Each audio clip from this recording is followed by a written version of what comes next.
దేవుని ఇల్లు. మీ ఇల్లు కాదండి, దేవుని ఇల్లు. పలు ప్రశ్నలున్నాయి.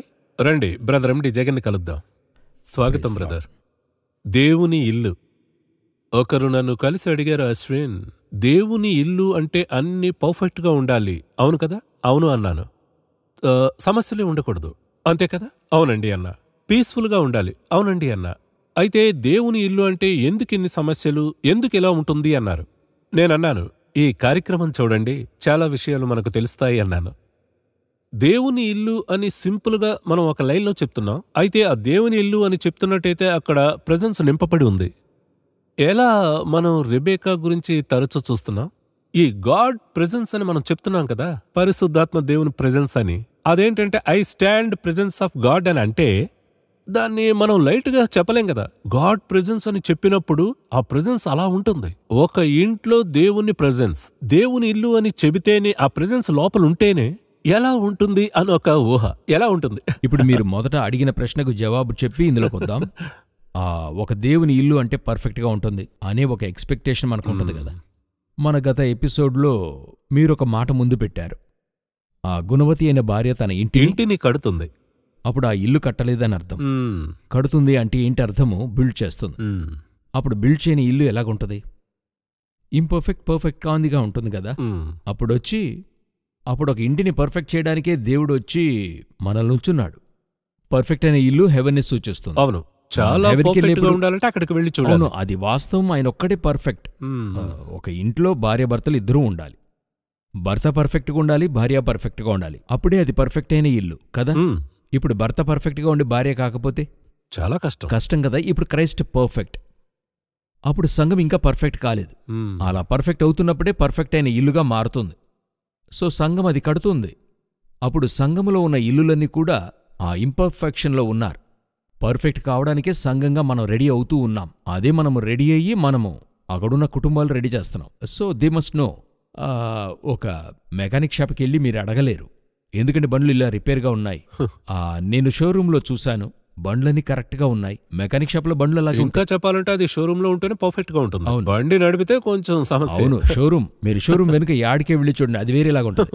అప్పుడు ఏంటి అర్థమని అడిగితే, చర్చ్ అనేది ఇల్లు అన్నది పర్ఫెక్ట్ చేయడానికైనా స్థలం. ఇప్పుడు ఒక భర్త ఉన్నాడు, భార్య ఉంది. ఇప్పుడు ఈ వాక్యాన్ని తీసుకుందాం. రిబ్కాని గురించి అడిగారు కదా, ఈ వాక్యాన్ని చూడండి. ఇక్కడ రిబ్కా గృహములోనికి వస్తుంది, ఆ కుటుంబ జీవితములోనికి వస్తుంది. రిబ్కా వచ్చినప్పుడు ఏం జరిగిందనేది చూడండి. 24వ అధ్యాయం 6-7వ వచనం చెప్తోంది. అతడు ఆమెను ప్రేమించెను, అప్పుడు ఇస్సాకు తన తల్లి విషయమై దుఃఖ నివారణ పొందెను. ఇస్సాకుకు తన తల్లి మీద ఉన్న దుఃఖము పోయి రిబ్కాను చూసి సంతోషించాడు, ఆదరణ పొందాడు. ఒక కన్సోలేషన్, ఒక కంఫర్ట్. కాని ఈ మాట చూడటానికి ఈజీగా ఉంది, అది ఒకే లైన్లో ఉంది. కొంచెం దీన్ని బ్యాక్గ్రౌండ్ యోచించి చూడాలి. ఏమి యోచించాలని చూసినట్లయితే, ఉదాహరణకి ఇస్సాకు పుట్టినప్పుడు షారాకి 90 ఏళ్ళు. సరేనండి, ఇస్సాకు ఒకే కుమారునిగా పెరుగుతున్నాడు. ఎందుకంటే ఇతను పుట్టిన తర్వాత ఏం జరిగిందని చూసినట్లయితే ఆ ఇష్మాయిల్ని పంపివేస్తున్నాను. సింగిల్గా పెరుగుతూ ఉన్నాడు. పెరుగుతున్నప్పుడు మీరిక్కడ చదివి చూడండి, 23వ అధ్యాయాన్ని చదివి చూడండి. మొదటి వచనంలో 23:1లో షారా జీవించిన కాలము అనగా షారా బ్రతికిన ఏండ్లు 127, 127. అప్పుడు ఈమె చనిపోయేప్పుడు ఇస్సాకుకి 37 ఏండ్లు. 37 సంవత్సరాలుగా ఈమె వచ్చి సింగిల్ పేరెంట్ లాగా ఇతన్ని పెంచింది. సింగిల్ పేరెంట్ లాగంటే అప్పుడు అబ్రహాం లేడా అనేటువంటి అర్థం కాదు. ఎలా ఒక అందరినీ వదిలిపెట్టి ఒక సింగిల్ పేరెంట్గా ఉంటే ఎలాగుంటుంది, ఆ విధంగా షారా పెంచుతుంది. ఒక కేర్, అంతటి క్యారింగ్. ఇతని కోసమే తన లైఫే. అవును, ఇంకా చెప్పాలంటే ఆ ఓల్డ్ ఏజ్ లోనే పుడుతున్నాడు. ముద్దుగా పెంచారు, జాగ్రత్తగా పెంచారు, చాలా కేర్ తీసుకున్నారు. అవును, తను ఒకే అబ్బాయి, ఆ తర్వాత అబ్బాయి లేదు. ఇంకా చెప్పాలంటే ఇందులో ఒక ట్విస్ట్ ఉంది. ఎంత కేర్ తీసుకున్నప్పటికీ అబ్రహాం వెళ్లి సాక్రిఫైస్ చేసినప్పుడు అదొక పార్ట్ ఉంది. ఇది షారా వినుంటే ఏమయ్యి ఉండే. అవును, ఇంకా చెప్పకుండానే తీసుకుపోయాడేమో. లేదు లేదు, విడిచిపెట్టేది కాదు, వదిలుండేది కాదు. ఎలా వదిలుండేది? ఆమె యొక్క ఇది వేరే ఉంది. సో ఇప్పుడు ఇంత ప్రేమగా పెరిగిన ఒకడు. సరే, ఇప్పుడు ఇస్సాకుకు పెళ్లి అవుతున్నప్పుడు 40 ఏండ్లు. ఇస్సాకు పెళ్లి చేసుకున్నప్పుడు 40 సంవత్సరాల వాడు మనం చూస్తున్నాం. ఇప్పుడు యోచించండి, 37 సంవత్సరాల తల్లి చనిపోయింది, 40 సంవత్సరాల్లో పెళ్ళవుతుంది. 3 సంవత్సరాలు తనకు ఆ దుఃఖం ఉన్నట్టుగా బైబిల్ చెప్తుంది. 3 years. అవును. అలాగైతే ఆమెను గూర్చిన దుఃఖము ఎంతవరకు ఉండిందో మనం చూస్తాం. ఇంపాక్ట్. అవునా?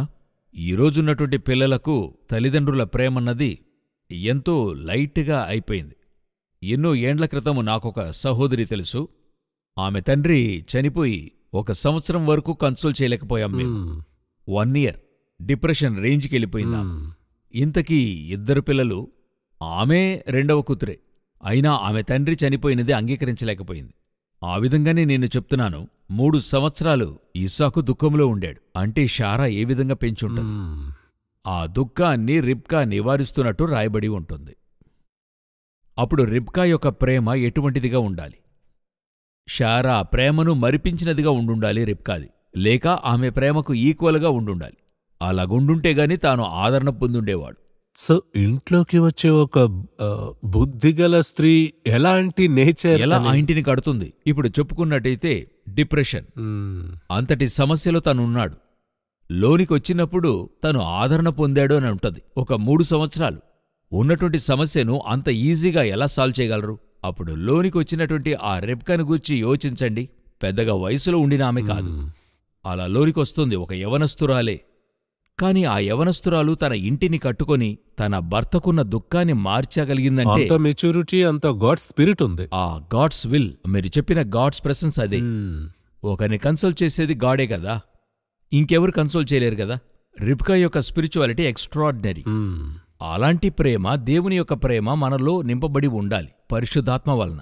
అప్పుడు పరిశుద్ధాత్మ ప్రేమ తనలో ఉంటేగాని అది తను ఇవ్వగలదు. ఈరోజు ఒక ఇంటిలోనికి వస్తున్నప్పుడు దుఃఖం వస్తుందా, పోతుందా? మంచి ప్రశ్న. ఈరోజు పలుచోట్ల అది, ఇప్పుడు నేను భార్య భర్తని విడదీయడం లేదు. ఒక భర్త వస్తున్నాడంటే ఆ కుటుంబంలోనికి నేనొక అశ్విన్ బ్రదర్, నేనొక విషయాన్ని విన్నాను. ఆ విషయము నన్ను ఎంతగానో ఆకట్టుకుందని చెప్పాలి. ఒక 50-55 ఏళ్ళు ఉంటాయి అనుకోండి ఒకరికి. వారితో నేను మాట్లాడుతున్నప్పుడు వారికి మనమోళ్ళు ఉన్నారు. అప్పుడు వాళ్ళు 2 యవనస్తులకు అడ్వైస్ చేస్తూ ఉన్నారు. అడ్వైస్ చేస్తూ వాళ్లతో ఏమంటున్నారు, ఆ జీవితంలో హెచ్చుతగ్గులుంటాయి, మనం అడ్జస్ట్ చేసుకుంటూ వెళ్ళాలి అని చెప్పి కన్సోల్ చేస్తున్నప్పుడు నేను ఆ యవనస్తులకు అడ్వైస్ చేయాలని వాళ్ళని ఒక ప్రశ్న అడుగుతున్నా. ఒక మోడల్ కోసం అడుగుతున్నా, మీరు పెళ్లి చేసుకుని వచ్చేప్పుడు మీ భర్త దగ్గర కొన్ని ఎక్స్పెక్టేషన్స్ ఉండుంటాయి కదా, అందరికీ ఉంటాయి కదా, మీకు ఉండుండాలి కదా. అప్పుడు మీ యొక్క ఎక్స్పెక్టేషన్ ఏంటి, ఫుల్ఫిల్ అయ్యిందా అని అడిగినప్పుడు ఆ మనవాళ్ళు వారు చెప్పిన దానికి షాక్ అయ్యాను. వాళ్ళు చెప్పారు, మేబీ వాళ్ళు బార్న్ ఇన్ 70s, వాళ్ళకి పెళ్ళి 1990sలో అయి ఉండాలి. వాళ్ళు చెప్పారు, లేదు బ్రదర్, ఆయన నన్ను సర్ప్రైజ్ చేస్తాడని ఎదురు చూశాను నేను.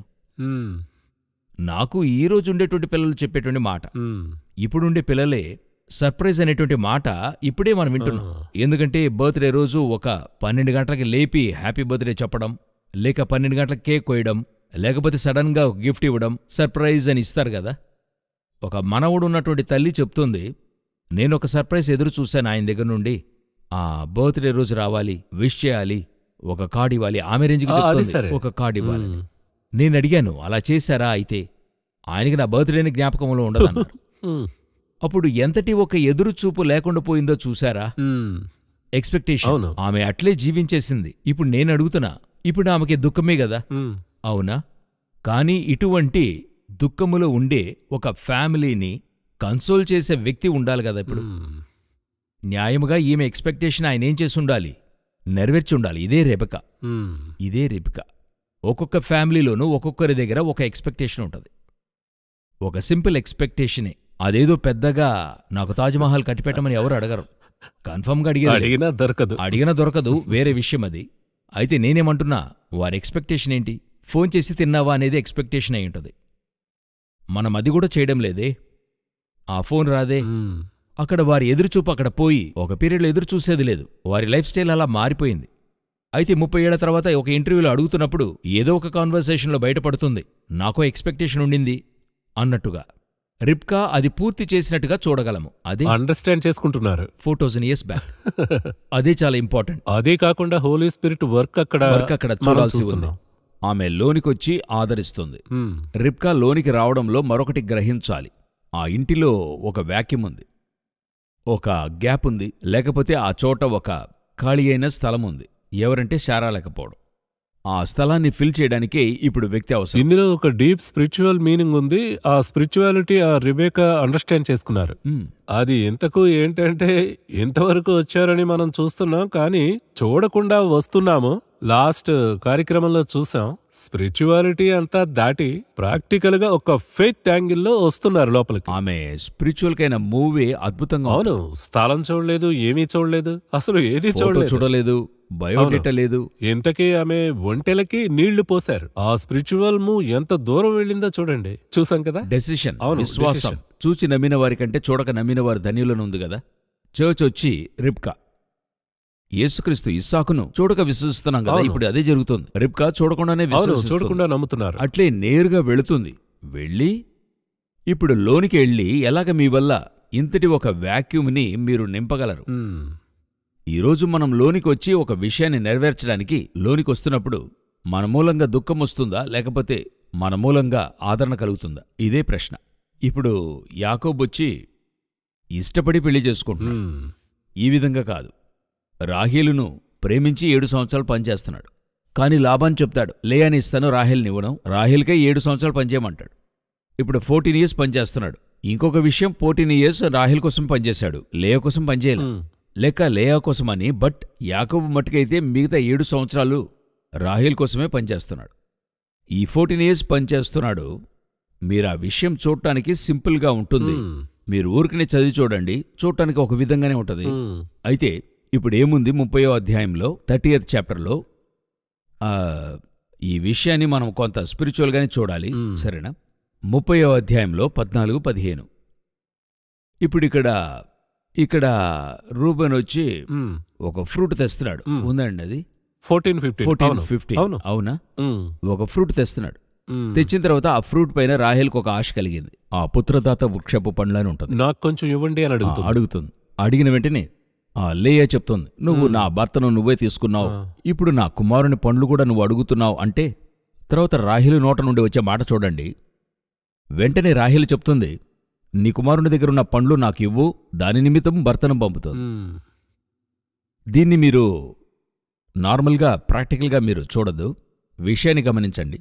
ఒక స్పిరిచువాలిటీ ఈరోజు ఒక లోకానుసారమైన వస్తువు కోసం, లోకప్రకారమైన ఆస్తి కోసం తన కుటుంబాన్ని విడిచేవాళ్ళు ఎంతమంది ఉన్నారు?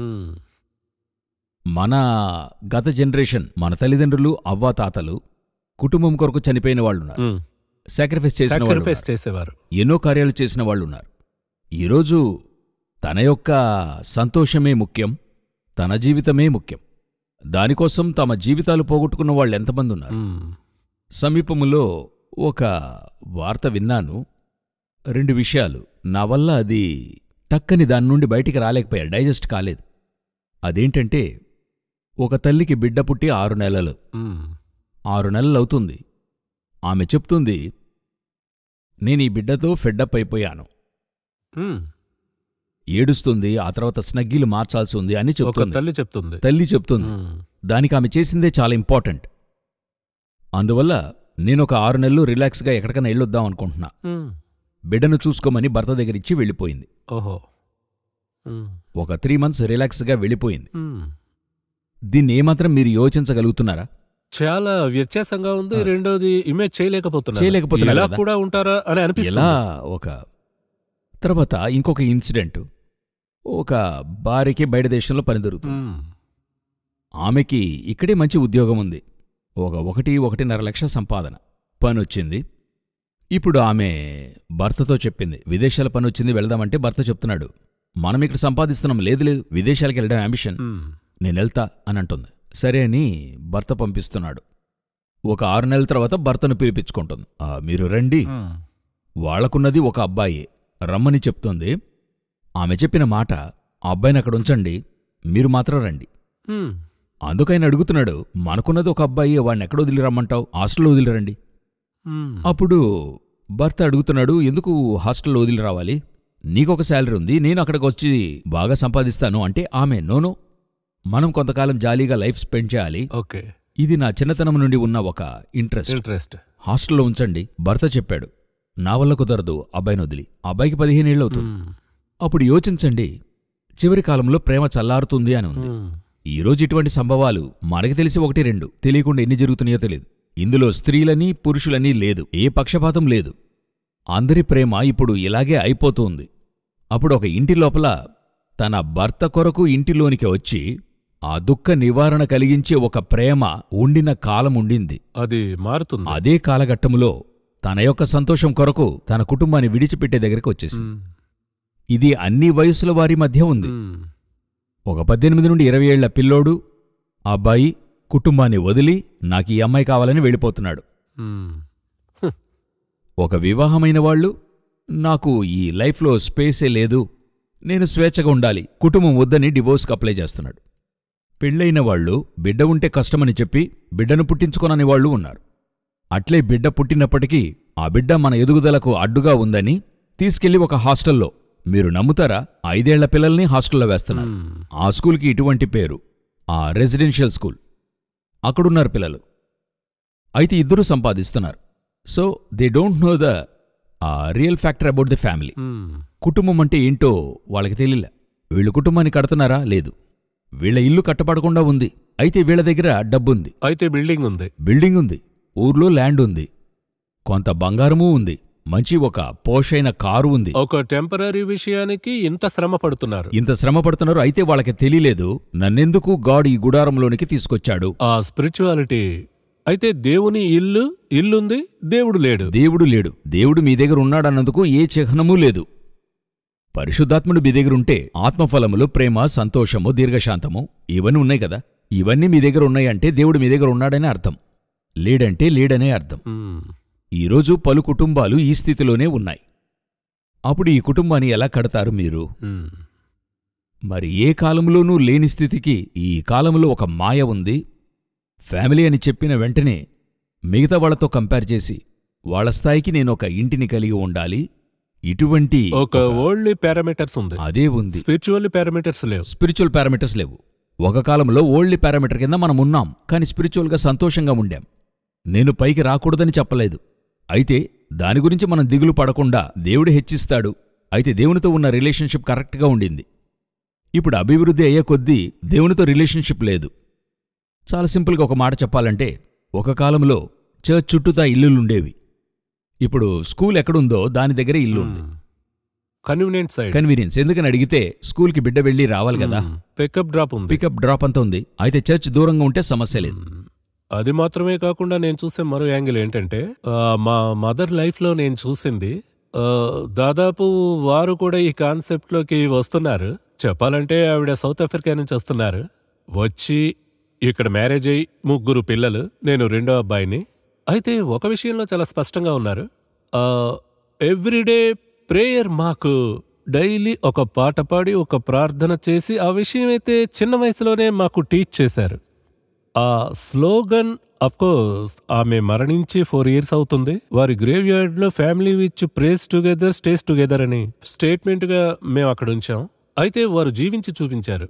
ఒక కుటుంబంలో, దేవుని ఇంటిలో, గాడ్స్ ప్రెజెన్స్ లో అది డైలీ ఫ్యామిలీ ప్రేయర్స్ అని మనం చెప్తాం కదా, అది ఎంత డీప్ గా ఉందని నేను ఇప్పుడు నా కుటుంబంతో కూర్చుని డైలీ ఒక వచనం చదివి ప్రార్థిస్తున్నాం. అయితే అది ఎంత ఇంపార్టెంటో నాకు ఇప్పుడు అర్థమైంది. అయితే నా పిల్లలకి ఎప్పుడు చెప్తూనే ఉన్నాను, ఒక రోజు మీకు ఓ కుటుంబం వస్తుంది, ఇది మీరు చెయ్యాలి అని డైలీ నేను తెలిసే చెప్తున్నాను, వాళ్ళు మర్చిపోకూడదని చెప్తున్నాను. ఇది ఎంత ఫౌండేషన్ గా ఉందో చూడండి. మొదట ఫ్యామిలీ, తర్వాత ఫ్యామిలీ నుంచోవాలి. కుటుంబం నిలవడానికి ఇవన్నీ కూడా ఒక పిల్లర్ లాగున్నాయి. ఇప్పుడు ఫ్యామిలీయే లేదు. వీళ్ళేమనుకుంటున్నారంటే, సండే ఒకరోజు చర్చికి వెళ్ళొచ్చి క్రిస్మస్కో, న్యూ ఇయర్కో, ఈస్టర్కో వెళ్ళి వచ్చేస్తే వీఆర్ సాటిస్ఫైడ్ విత్. అంటే వారి మట్టుకైతే తమ రిలీజియస్ బాధ్యత నెరవేరింది. ఏంటి వాళ్ళ యొక్క ఈరోజు ఫ్యామిలీస్లోకి వెళ్ళి కూర్చుని ఒకరి యొక్క కార్యాన్ని చూస్తే ఒక్కొక్కరు ఒక్కొక్క విధమైన సమస్యలో ఉన్నారు.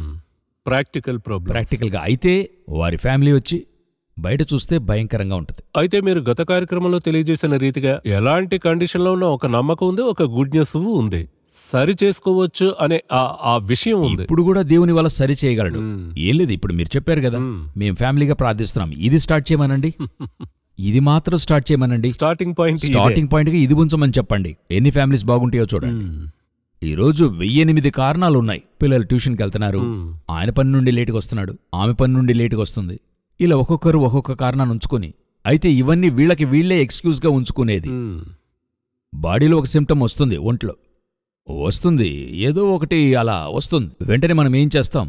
దానికి ఒక టెంపరరీ రెమెడీ వెతుకుతాం. అది ఏంటని చూసేది లేదు, టెంపరరీ రెమెడీగా వదిలేస్తాం. అది రోజులు తరబడే కొద్దీ పెద్ద ప్రాబ్లం అయినప్పుడు ఆటోమేటిక్గా హాస్పిటల్కి వెళ్తాం. ఆ సిమ్టమ్ని దేవుడు ఎందుకు ఉంచాడంటే ముందే దాన్ని సరిచేసుకోవడానికి. ముఖంలో ఒక చిన్న మచ్చ వచ్చిందనుకోండి, ఒక వైట్ ప్యాచ్ వచ్చిందంటే ఆ వైట్ ప్యాచ్కి ఏంటి కారణమని చూడాలి. మనమే ఏం చేస్తామో ఒక క్రీమ్ కొని రాస్తూ ఉంటాం. ఈ విధంగానే చాలామంది ఆధ్యాత్మిక జీవితం కూడా ఉంది. ఇక్కడ మీరు చెప్పినట్లు రెబేకా ఇంట్లో అందంగా ఆ గ్యాప్ ఫిల్ చేయడం మాత్రమే కాదు, ఒక స్టెప్ పైకి వెళ్తున్నారు. అదే నాకు చాలా ఆశ్చర్యం ఏంటంటే, ఎలాగొచ్చి మరి ఇక్కడ ఈయనకి 25-30 ఏళ్ళు ఆ యొక్క ప్రాయం. ఇప్పుడు చెప్తుంటారు ఒక 25 ఏళ్లలో పెళ్లి చేస్తున్నారంటే ఏవన ప్రాయం అని చెప్పి. ఈయనకి 40 ఏళ్ళు. ఒక 40 ఏండ్లున్న వ్యక్తిని కన్సోల్ చేయడం అన్నది ఎంత పెద్ద విషయం. Matured person. అవును, నాట్ ఈజీ. సామాన్యంగా ఇప్పుడు చూసినట్లయితే భార్య వచ్చిన వెంటనే భర్త కన్సోల్ చేస్తాడు. ఏంటి కారణమంటే ఆమె తల్లిదండ్రులందరినీ కూడా వదిలి వచ్చింది, ఇక్కడికొచ్చి ఏడుస్తుంటారు. ఇప్పుడు అందరిళ్లలో జరుగుతుంది. మా నాన్నని చూడాలి, మా అమ్మని చూడాలి. ఈమె ఏడుస్తుంటది, ఆయన కన్సోల్ చేస్తూ ఉంటాడు.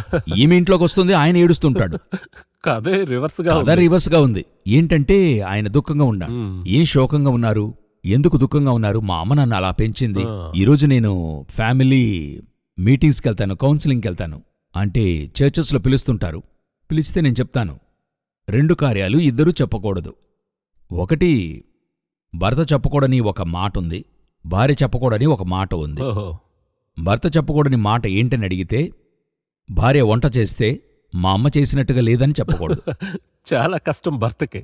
దాంతో అతని కథ ముగిసిందే. ఎందుకంటే ఆమె ఏదో చేసి తీసుకొచ్చి పెడుతుంది. అలా చేసి తీసుకొచ్చినప్పుడు ఇతనికి తన మదరే బెస్ట్. అవును, అమ్మ టేస్ట్. ఎందుకంటే ఈయన ఆ టేస్ట్కి అలవాటు పడ్డాడు. ఆ టేస్ట్ కూడా పర్ఫెక్ట్ అని తెలియదు, ఆ టేస్ట్కి అలవాటు పడ్డాడు. నేనే చెప్పాను. అవునవును, అది నేను ఎప్పుడు చెప్తుంటాను. ఎలా మీరు ఇంత కరెక్ట్గా చెప్తున్నారని అడుగుతారు. లేదు, నేను అనుభవించాను అంటాను. అవునా? చెప్పకూడని విషయంలో ఒకటేంటంటే మా అమ్మ చేసినట్టుగా ఇది లేదు అనడం. అందులో నేను బాగా ఇరుక్కున్నవాణ్ణి. రెండవది భార్య చెప్పకూడని మాట. అది ఏంటంటే మా నాన్నగారింట్లో ఎలాగుండేమో తెలుసా? ఏంటని అడిగితే, నాన్నగారే మిమ్మల్ని నమ్మి ఒక పర్సన్ దగ్గర అప్పచెప్తున్నాడు. మేబీ అతను అన్నోన్గా ఉండొచ్చు. అప్పుడే పెళ్లి కోసమని చూసుంటారు. తండ్రి నమ్మకముతో ఒకరి చేతికి అప్పగించుంటాడు గదా. ఆ తండ్రి యొక్క నమ్మకానికి పాత్రుడుగా ఉన్నాడు. అతని దగ్గర ప్రతిరోజు మా నాన్నింట్లో ఎలాగుండేమో తెలుసా, మా నాన్నగారు మమ్మల్ని ఎలా పెంచాడో తెలుసా, మా నాన్నగారు మమ్మల్ని రాణిలాగా చూసేవాడంటే అతనికి కోపం వస్తుందా లేదా? ఖచ్చితంగా వస్తుంది కదా. అప్పుడు 2 మాటలు ఇద్దరు చెప్పకూడదు. వారు ఇంటిని కట్టలేదు. ఇప్పుడు ఏమవుతుంది? ఇద్దరికి కూడా దేవుడు ఏం చెప్తున్నాడు? ఇది మొదలుకొని తన తల్లిని తండ్రిని వదిలి వేరుగా ఉంటాడు. ఎవరు? భర్త. అవును. భార్య అయితే వెంటనే అందరూ చెప్తారు, అవునండి, దీనివల్లే మేము వేరే కాపురానికి వెళ్ళాలనుకుంటున్నాం. అలా వెంటనే ఈ వర్స్ని తీసుకుంటున్నారు. ఇప్పుడు భార్య ఏం చేయాలి? వాళ్ళకొక వర్స్ దేవుడు చెప్పెట్టాడు. కుమారి, చెవియొగ్గుము, నీ స్వజనమును నీ తండ్రి ఇంటిని మరువుము. వాక్యముంది, నీ తండ్రి ఇంటిని మరువుము, అప్పుడు అతడు నీ సౌందర్యమును కోరినవాడవుతాడు. భర్త దగ్గర నువ్వు ప్రేమగా ఉండాలి, భర్త నిన్ను ప్రేమించాలంటే నీ తండ్రి ఇంటిని మరువుమోనుంది. ఈ 2 ఫార్ములాలను కరెక్ట్గా ఫాలో చేసిన వ్యక్తులు ఎవరని అడిగితే ఇస్సాకు, రిబ్కా. ఇప్పుడు ఈ చోట ఏమయ్యింది? షారా లేదు. ఒంటరివానిగా ఉన్న ఇస్సాకు రిబ్కాతో చేరాడు. రిబ్కా దగ్గర ఉన్న గొప్ప విషయం, తన తండ్రి ఇంటిని మరిచింది.